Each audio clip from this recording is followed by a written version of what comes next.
free in 2018 and what is not, with the focus on affiliate websites, of course. Simply speaking, we'll discuss how to build an effective SEO process on your own. Here's a quick summary of my background.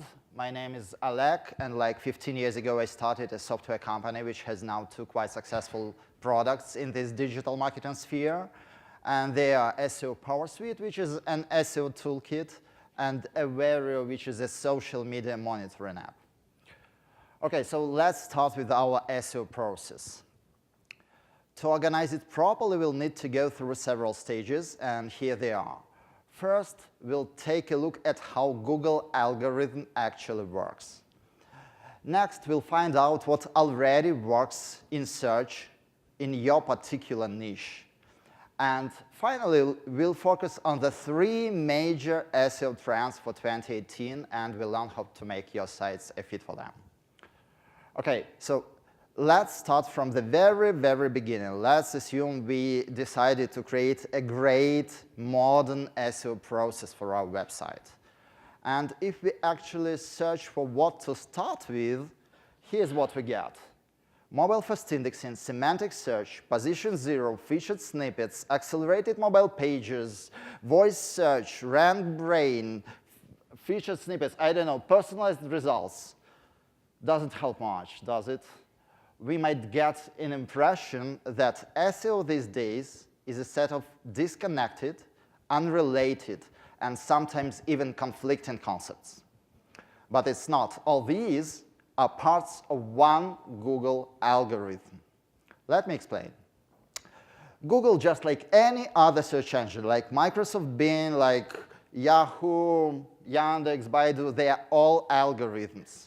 They crawl billions of web pages every single day. They score them with all those secret formulas nobody understands or even knows. And finally, they just separate the winners from the losers. And the winners get all those high Google rankings, tons of free traffic, while the losers, they still have to pay to AdWords or other CPA networks for every lame duck they bring to their website. This is how it works in terms of search engine optimization. And talking about the algorithm thing, we must remember that every single algorithm is based on two things: data, what happened in the past, and the definition of success, something that you are looking for from your algorithm. And then you simply train the algo so it figures out what is associated with success, what data and situations lead to that success. And talking about Google, Google has a lot of data. They call it big data, you know. And this data includes web pages they crawl, user search queries, user search history, user search settings, locations, devices, browsers, operating systems, tons of different information. And we must remember that Google already has all this data, and it is trained on this data already. OK, Google's definition of success is pretty obvious, is to bring users relevant and useful results, yeah? And though we've all seen cases where they miss a hit sometimes and bring something totally irrelevant, which just actually proves that Google is an algo and can be fooled with wrong data. Nevertheless, to stay on the top of Google's results, we need to play by their rules, because Google already knows who the users in our niche are and what content they find useful and relevant, even before you started creating that piece of content. OK, and remember I promised to tell you about the three hot trends for the current year. I will do this a bit later, but if you learn just one thing from my presentation, you'll hardly ever need to read about all those trends, because Google is a constantly evolving and very sophisticated system that works differently in different niches, in different countries, with different languages, on different devices. And the only way to outsmart this system is to understand how it actually works today in your particular niche by analyzing the guys who already those high Google rankings. So actually, first of all, we need to take a look at the market leaders because they are market leaders for a reason, actually. And the question we should ask ourselves is how they achieved what they achieved. And this brings us to the second step of our SEO process, which is competition analysis. So competition analysis is very important. So how do we do it? Here's a quick plan we can use for our competition analysis. And the first thing to remember is that usually our SEO competitors are not the same as our business competitors. So the first step would be to identify our main SEO competitors. And I know that many of you use different tools for doing that, but let's see what stands behind those tools and how we can quickly do this manually, like in a matter of minutes. It's pretty easy. We just make a list of like 20 keywords related to one topic, be it our business or maybe our user search intent. We write those keywords down, and then we simply search for them in Google one by one. And then we grab the results, like 20 first results for every keyword, and put them into one spreadsheet like that.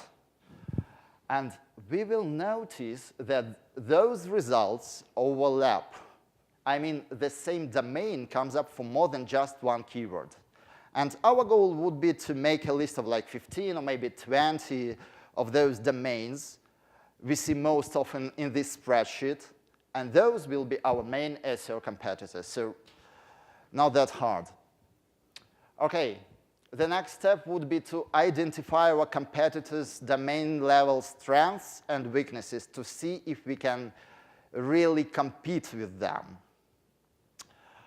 Though these are usually not the metrics you can quickly improve on, but this step is very important to understand if we chose the right keywords and if we can realistically compete with the top ranking websites from our niche. Let's take a look at an example. Let's assume we are an affiliate in a cooking industry, OK? And these are the top 3 competitors of ours. And these are their domain level metrics. And here are the same domain level metrics for our own cooking website. And we can see at a glance that we are lagging behind with our inlink rank, trust flow, domain authority. Like we've got an inlink rank of 23, while they have something close to 80, all of them.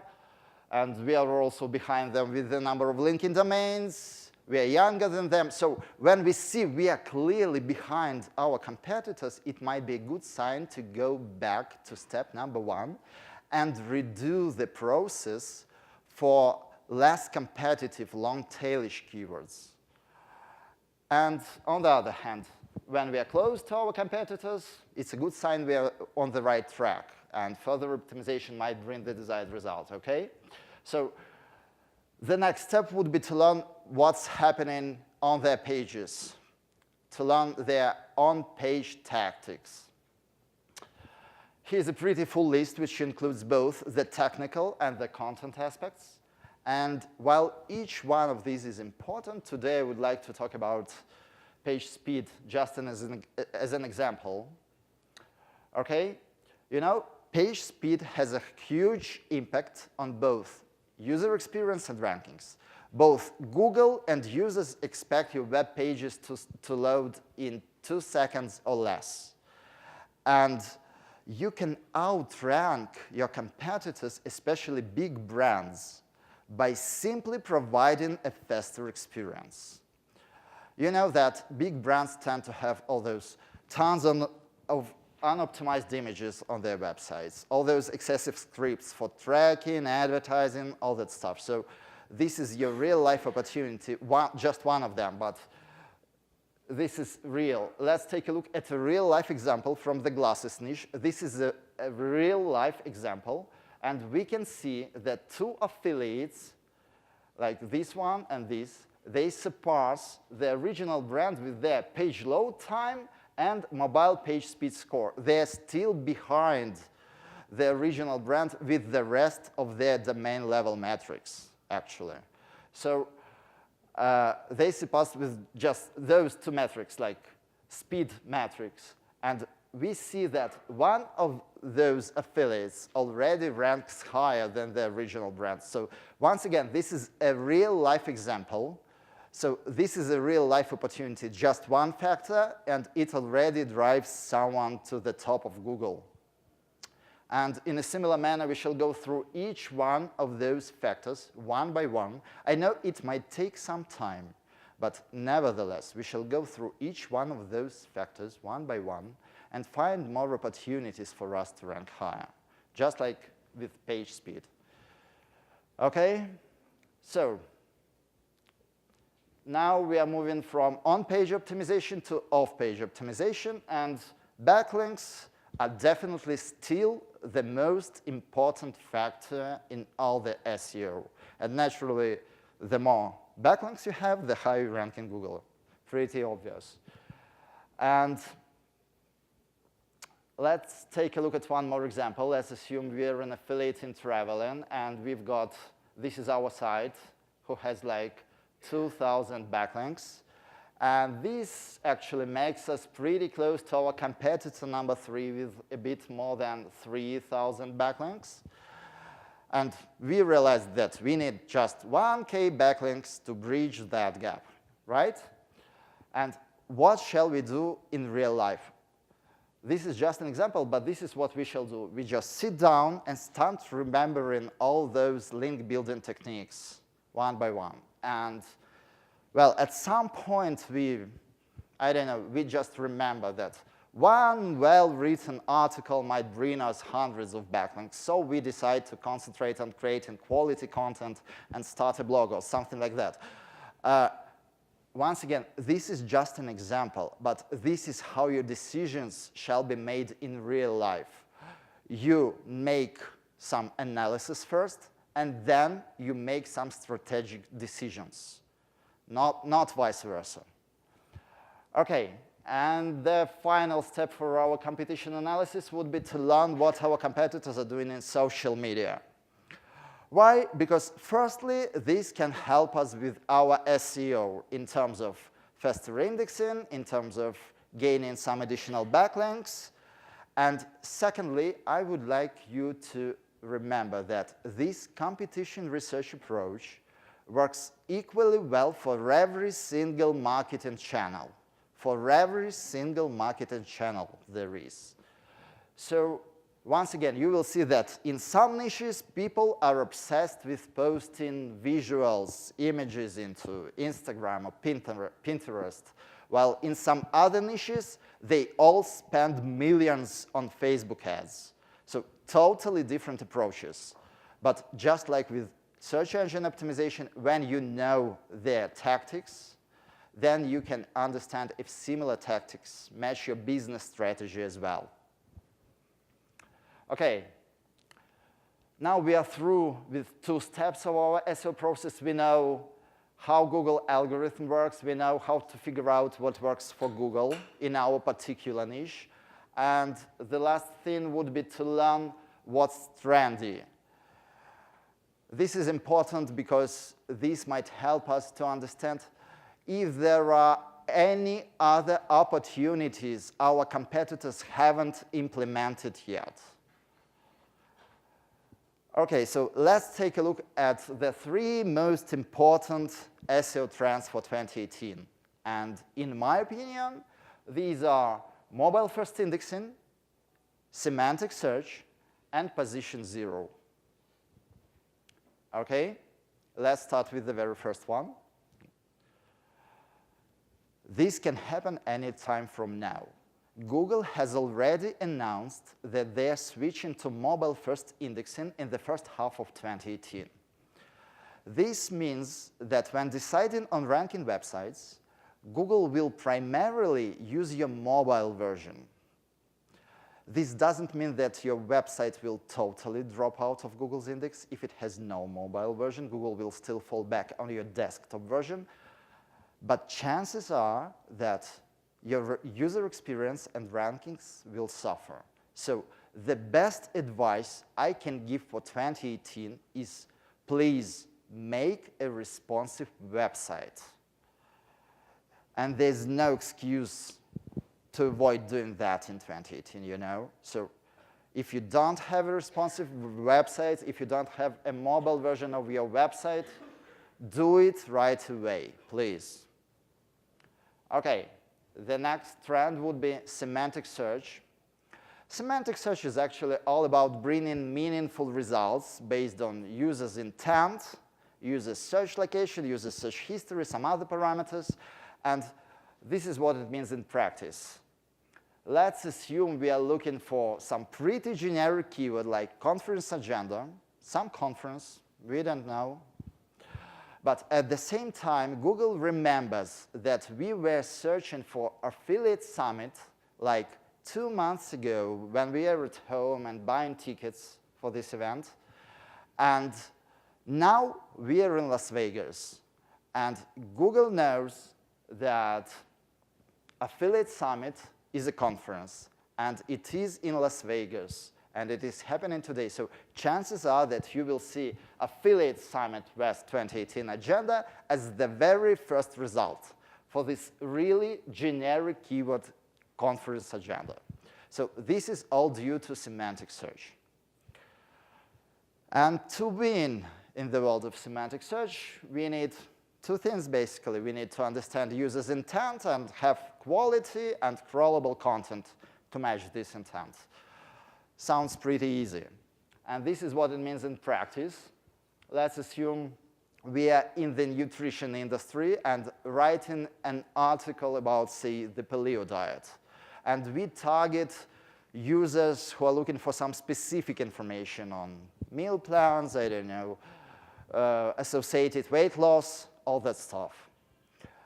And what we shall do, we shall make a really long list of keywords,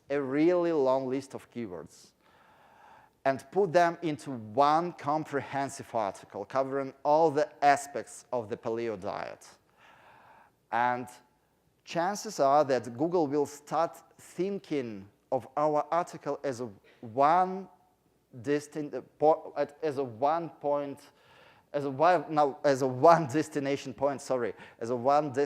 point for all things about the paleo diet. And we will get high rankings for some keywords we haven't even been thinking of. So this is all due semantic search. Google understands the intent. And this means that in 2018, great content is still the king, like it was before. So write great content. OK, and the next trend, the final trend in my presentation would be position 0, the one I like most of all, because I know everybody here wants to be #1, but Google gives us a chance to be even higher, you know? So do you remember times when Google looked like that, like just 10 plain blue links? And this is how it looks today. Ads, people also ask, images, videos, reviews, snippets, knowledge graph, and the most tempting one, position 0. You know, position 0 is a pretty complex topic, actually. But once again, basically, we need just 2 things to get to that position, to that very high position. First of all, we need to identify a simple question and put it right into our article, just like a header or anything like that, you know? And then provide a simple step-by-step answer right below this question in the same article on the same page. And as I said, it's a bit more tricky, but if we are lucky, Google will choose our page to be at that very high position 0. OK, so position 0 can bring us a lot of traffic. So please remember this trend. OK, and to conclude, I guess, we learned a few things about how Google algorithm actually works. We know how to figure out what works for Google in our particular niche by doing that competition research. And we learned a few trends that are likely to dominate 2018. So there is one thing I would like you to remember. Please do not follow every single SEO trend you hear about. Please do not do that. Please concentrate on this part first. Do competition analysis. Analyze your competitors to bits, and then make a 10x better version of what they are doing. And for most of you, this will be totally enough to get all those high rankings you've been dreaming of. And actually, I wish all of you to have all those high Google rankings.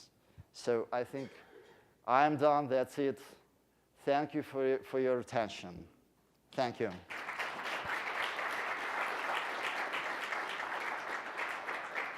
And if you've got any questions, please welcome. OK. Please.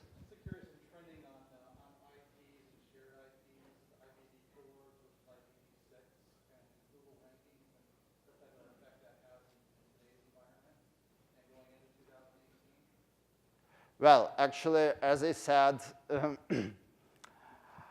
I couldn't put all those trends into my presentation. I had to choose just 3 of them, unfortunately. But actually, there are some other trends, like security, yeah, HTTPS, voice search is going to be a real hit, maybe not in the current year, but in the next one. All that. Google Home stuff, Alexa stuff, so longer keywords, longer questions, they will occupy Google search. So yes, this is also really important. Security is one of the trendy things. Please. You mentioned social media also affect SEO ranking. What are the do's and don'ts for SEO? As I said, thank you for your question, but as I said, social media, and my guess is that social media do not affect SEO rankings directly, but they can help you in terms of, for example, faster indexing, because, well, actually, Google, it indexes all those public social media pages. We can see all those public pages, Facebook pages in their index.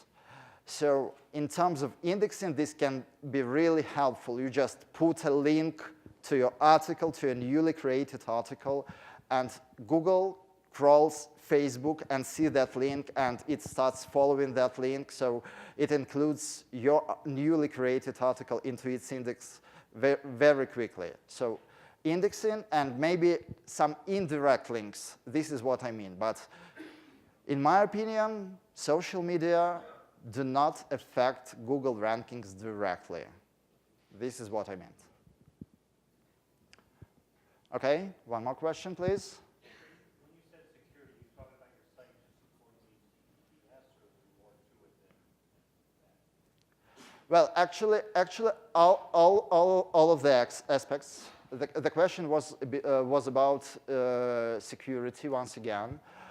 I would like to say that HTTPS is really important, and Google is switching to HTTP2, and like it was HTTP, then some speedy protocol. Now it's HTTP2.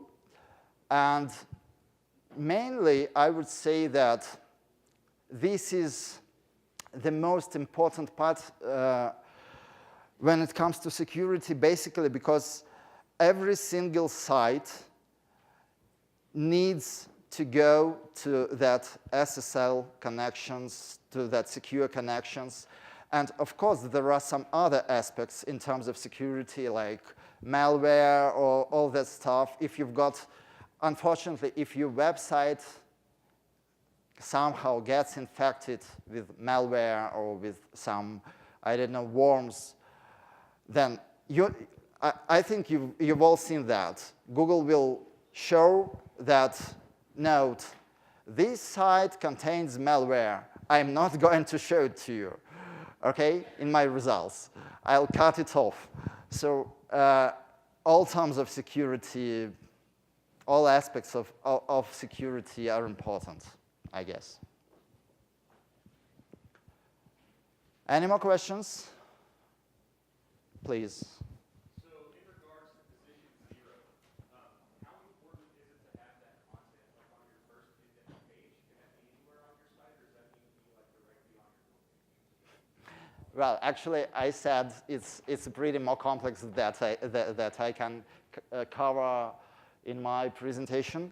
But yes, one more thing you need is that you need your web page to already rank high in Google to be shown at that position 0. This is not exactly the first page. We've seen cases where people have some positions on the second page, on the third page, and they still have that position 0 snippet. But nevertheless, you need to be in top 30, I guess, to get that position. But this is much easier. Being number 10 is much easier than being number 1.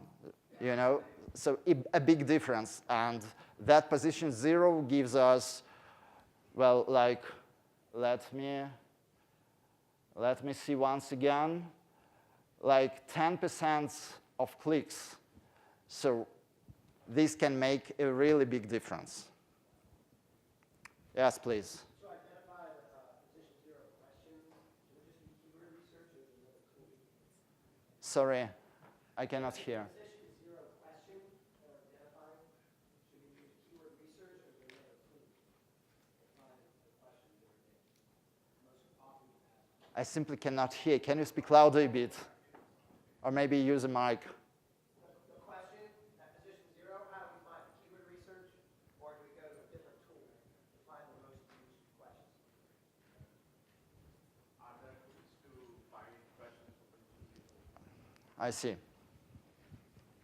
Yeah, there are really some tools. And the most popular one is, if I'm not mistaken, it is named like Answer the Public tool. And it is really very popular, but nevertheless, there are many different tools who allow doing keyword research for that position 0, or for that positions. And our own tools, as I said, we've got our own tools. They also allow doing that. So I would just Google for some tools. There are many of them, both free and paid tools. So not a big deal. Yes, please. On the ancient domain issue, like, at what point, you say you're better off looking for other keywords, like, can you compete with somebody who's like, a year older than you, 3 years older, something like that, or like, let's say somebody's 20, the domain is 22 years old, another one is 20 years old. How many advantages is that? Well, that's a tricky question, actually. You cannot know that for sure, unfortunately. You have to play around with some keywords, start with less competitive keywords, and then go further. So unfortunately, nobody knows that. So you have to try this out. Okay, I think we are running out of time. So thank you. Thank all of you. Have a great day.